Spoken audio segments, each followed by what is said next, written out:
Une civilisation de la raison qui a permis de contribuer durant des siècles au progrès de l'homme ainsi qu'à l'émergence de l'humanisme d'expression musulmane.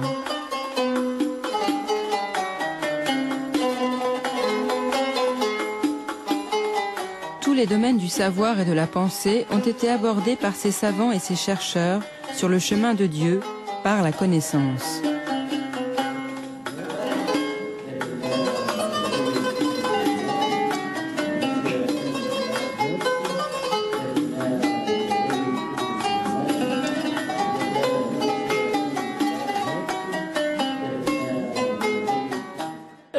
Cheikh Khaled Ben Tounes, vous vouliez réagir aux commentaires du sujet?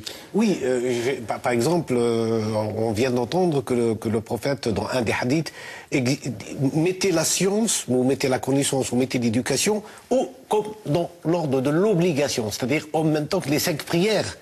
Ça fait partie des obligations de l'islam. Et, chose importante, c'est pour tout musulman et musulmane, y compris la femme musulmane. Et là, pour revenir au sujet qu'on vient de voir, le Beit el-Hikmah, donc cette maison de la sagesse, qui a été quand même, comment dirais-je, un creuset de la pensée universelle, parce qu'il y avait des musulmans dans leur diversité. Mu'tazila, rationalistes, traditionalistes, mystiques, etc. Mais en même temps, les autres traditions, y compris la tradition indienne, grecque, indienne, juive, chrétienne. N'oublions pas qu'à cette époque-là, du monde, si ce n'est la capitale du monde, du savoir et des connaissances. Donc, de là vont germer des nouvelles idées qui vont porter le flambeau de cette connaissance universelle vers le reste du monde. Et avec vous, Ali Ben Makhlouf, comment ça s'est fait progressivement, cette évolution de l'institutionnalisation finalement des écoles? Oui, tout à fait. Alors revenons sur la terminologie de maison de la sagesse. Maison de la sagesse, pourquoi sagesse? Parce que sage est un des 99 noms de Dieu. Donc, si vous voulez, le terme de sagesse va prendre appui sur cet attribut divin de Hakim et qui va précisément après rayonner au-delà, bien évidemment, de la théologie. Et je crois que c'est très très important de signaler que la légitimation de ces maisons du savoir vient aussi de la reprise d'un des 99 noms de Dieu. La philosophie elle-même a été labellisée comme une hikmah, comme une sagesse. Donc la sagesse a été le conducteur du savoir profane à partir d'une terminologie proprement coranique. Et je souligne un point important pour cette éducation qui va petit à petit se généraliser dans ces lieux, que c'est une éducation qui prend le médium de la langue arabe et pas spécialement le médium de l'élément ethnique ou de l'élément religieux. C'est l'arabe qui devient conducteur d'un savoir issu des Grecs, des Perses, des Indiens, des Chinois, et qui, petit à petit, va effectivement être institutionnalisé. Cela dit, vous savez, ce n'est pas un savoir démocratisé comme on le dit aujourd'hui, un savoir post-1789. Il ne faut pas que l'on projette nos propres vues. Il y avait al-amma et al-khassa, l'élite et la masse, et c'était un savoir orienté vers la constitution d'élites, que ce soit le Moyen-Âge latin, que ce soit le Moyen-Âge arabe. Il n'y a pas du tout cette idée d'un savoir totalement ouvert à tous. Il y a un paradigme démonstratif, il faut arriver au savoir le plus haut, mais ça reste précisément un savoir d'une khassa, d'une élite. Et je crois qu'il faut le signaler, sinon on risque de faire de l'anachronisme et de projeter nos propres catégories. Bien entendu, et avant même d'arriver à cette ouverture et de venir à ce modèle que vous évoquez, Cheikh Khaled Ben Tounes, au départ, ce qui était base de l'éducation et support de tout éveil d'enseignement, c'était la compréhension de la révélation coranique et la tradition prophétique. Tout à fait. D'ailleurs, le terme Coran signifie la lecture par excellence. Qira'a, c'est le verbe divin qui se lit par la bouche ou par la langue de l'être humain. Cette connaissance s'est répandue dans tous les territoires où l'islam est arrivé, que ce soit en Asie centrale, que ce soit jusqu'aux confins de la Chine, ou bien en Andalousie ou en Afrique noire. C'est le Coran qui va être en quelque sorte cette toile, comme on appelle aujourd'hui symboliquement la toile, cette toile qui va réunir ou unifier les savoirs et les connaissances des différents peuples, des différentes sociétés de l'époque. On a un minimum, un dénominateur commun qui va être le Coran, qui va être le fédérateur d'une pensée.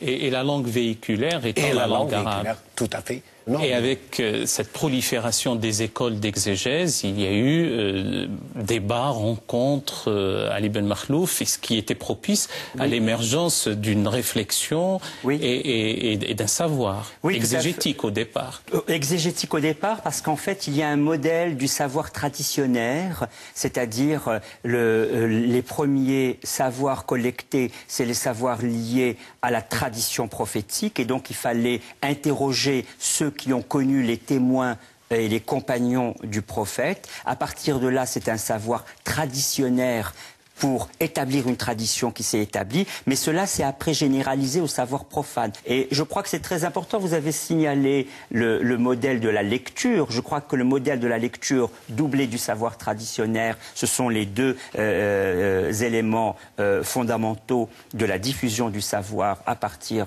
donc de l'élément coranique. La lecture, c'est véritablement l'énigme même de la transmission de la connaissance, et cette analogie absolument époustouflante chez l'être humain, qu'il puisse prendre sous la dictée de quelqu'un et aussitôt être en phase dans la compréhension avec ce qu'il entend. Oui. Cheikh Khaled Bentounes, vous avez évoqué tout à l'heure l'étendue de l'empire ou des empires musulmans depuis les confins de la mer de Chine jusqu'en Atlantique et Andalousie. Quels sont les centres du rayonnement, du savoir, les grandes métropoles de la connaissance? À ma connaissance, là où l'islam est allé, il a emprunté, si on veut, le modèle naissant de Médine. C'est-à-dire il n'y a aucune cité, parce que l'islam a été quand même une civilisation de cité. Il a construit des villes, des nouvelles villes vont surgir. Bagdad, par exemple, qui va être la capitale des Abbasides, n'existait pas. Et là, dans ces cités-là, il va y avoir des mosquées cathédrales, comme on les appelle aujourd'hui, pour parler le langage d'aujourd'hui, qui vont être des universités.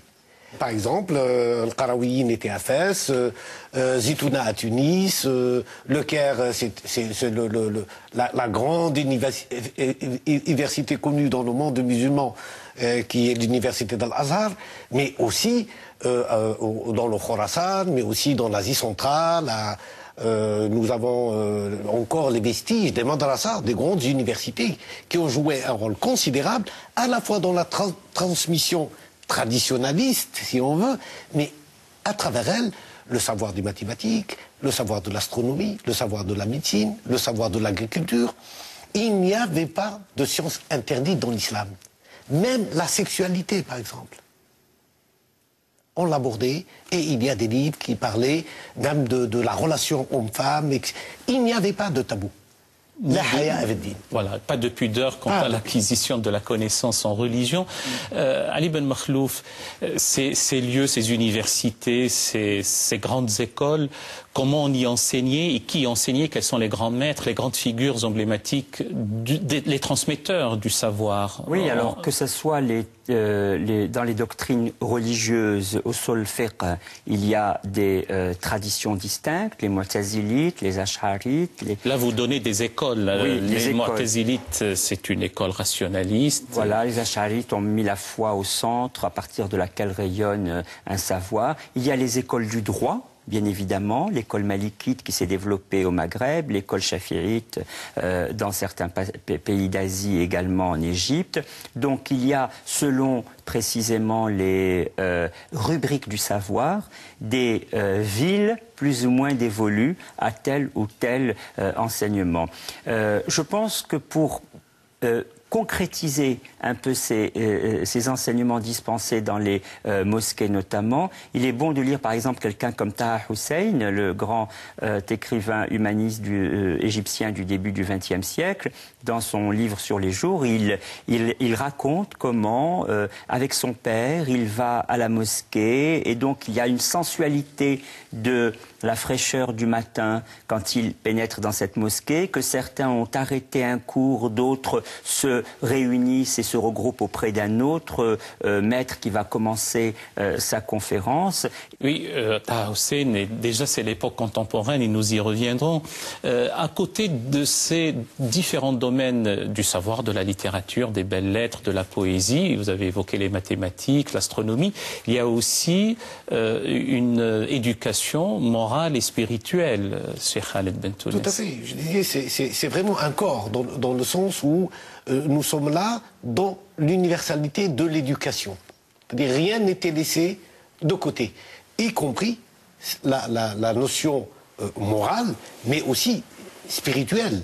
Et là, nous avons eu toute une chevalerie, cette éducation de l'Fata, ce qu'on appelle le Fata. Le chevalier par excellence. Donc ce jeune qu'on prenait, qu'on éduquait dans le sens moral et qu'on revêtait d'une ceinture. Il était symboliquement la première ceinture en coton parce que c'est la fragilité, c'est à la fois l'innocence et la fragilité. Et la deuxième ceinture, une fois qu'il a accédé à un certain savoir, c'est la ceinture en cuir, était symbolisée par le cuir qui était à la fois dur mais souple. Donc le courage, la notion de chevaleresque, d'avoir le courage, de défendre le faible, etc. Jusqu'à l'aboutissement qui était la sagesse. On revenait à la hikmah, à ce sage, à cette sagesse. Et ça a été donné à des millions et des millions de jeunes. C'est-à-dire, elle était incorporée dans toutes les professions. On trouvait dans les corporations de l'époque... Les différentes ligues. Les différentes ligues, on trouvait cette éducation qui était à la fois, bien sûr, on éduquait à un métier, mais aussi à une morale, et ça aboutissait automatiquement vers une spiritualité. Merci bien, Cheikh Khaled Bentounes. Merci à vous, Ali Ben Makhlouf. Nous aurons à poursuivre, bien entendu, cette discussion dimanche prochain. Chers amis téléspectateurs, merci de nous avoir suivis aussi fidèlement. Mais avant de vous quitter, je vous présente les ouvrages qui nous ont servi comme base de discussion ce matin. De vous, Cheikh Khaled Bentounes, La thérapie de l'âme, édité chez Albin Michel dans la collection Espace Libre. Toujours de vous, L'homme intérieur à la lumière du Coran, toujours chez Albin Michel, et cette fois-ci c'est dans la collection Spiritualité vivante. Ali Ben Fable philosophique, au PUF, La famille musulmane, relations familiales et éducation, de Hassan Amdouni aux éditions Al-Qalam. Et puis, cet ouvrage sous votre direction, Cheikh Khaled Bentounes, Semer l'espérance, Zar' al-Amal, où il y a toutes les écoles spirituelles, notamment une multiplication, une pléthore de présentations. Voilà, chers amis téléspectateurs, j'aurai plaisir à vous retrouver avec nos deux invités dimanche prochain pour poursuivre la discussion sur l'éducation. D'ici là, bonne semaine et d'ores et déjà un excellent dimanche. Vous trouverez votre émission sur le site de France 2, après les www.france2.fr. Vous cliquez sur les chemins de la foi et vous trouverez votre émission. À très bientôt. صل وسلم وبارك على سيدنا وأسعدنا وسندنا